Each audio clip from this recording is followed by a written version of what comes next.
안녕하세요. 사회 시간 첫 단원에서는 우리나라의 정치 발전에 대해서 알아보도록 하겠습니다. 정치란 것은 이제 국민을 위해서 나라에서 일을 하는 그런 모든 정책이라든지 모든 일들을 정치라고 합니다. 우리나라의 정치는 어떤 식으로 발전되어 있는지에 대해서 알아볼 건데, 이 첫 번째 큰 단원에서는 세 가지 소 단원을 나가게 됩니다.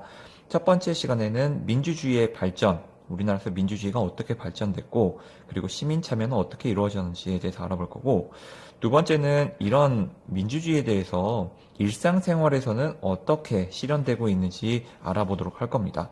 마지막 시간에는 국가기관에서 이런 민주정치는 어떻게 이루어지고 있는지에 대해서 살펴보도록 하겠습니다.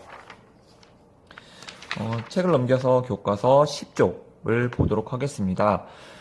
민주주의의 발전과 시민참여 첫 번째 시간입니다. 4.19 혁명에 대해서 알아볼 텐데요. 4.19 혁명에 대해서 뭘까? 여러분들이 이제 2학습 때에서 동영상을 봐서 어느 정도 알겠지만 선생님이 책을 보면서 보충적으로 설명을 하도록 하겠습니다. 선생님이 지금 밑줄 쳐 있는 부분은 여러분들도 교과서에 밑줄을 치면서 중요한 부분이니까 기억을 하기 바랍니다. 우리나라가 독립을 하고 나서 첫 번째 이승만 대통령이 이제 뽑혔습니다. 그런데 이승만 대통령이 원래 대통령이 두 번밖에 할 수 없는 것을 헌법을 바꿔가면서 계속 독재 정치를 하는 거예요. 독재 정치는 혼자 자기가 이제 정치를 왕처럼 하는 것을 이제 독재 정치라고 하는 건데, 이런 독재 정치에 의해서 우리나라가 점점점 어려워지게 되었습니다. 근데 1960년 3월 15일, 지금도 60년 전이네요. 1960년 3월 15일 예정된 정부통령 선거.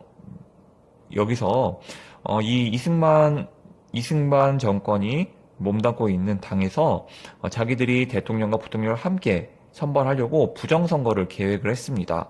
어떤 부정선거를 하는지 아래쪽에 봅시다.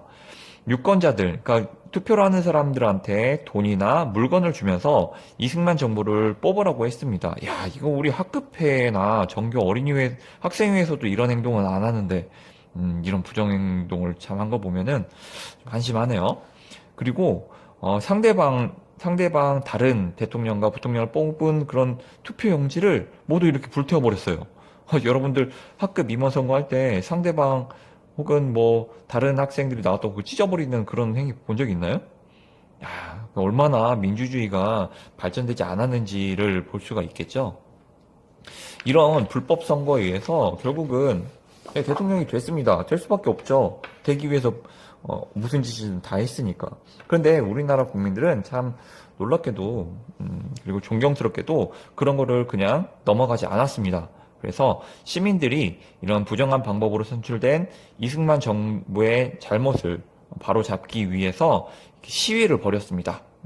똑바로 다시 해라 라는 시위를 했습니다. 그런데 마산에서 이런 시위가 전국적으로 일어났는데, 마산에서 경찰이 폭력적으로 진압을 해서 죽거나 다치는 일이 많이 벌어졌어요.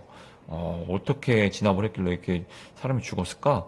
그때는 총으로도 이렇게 진압을 했다고 하네요.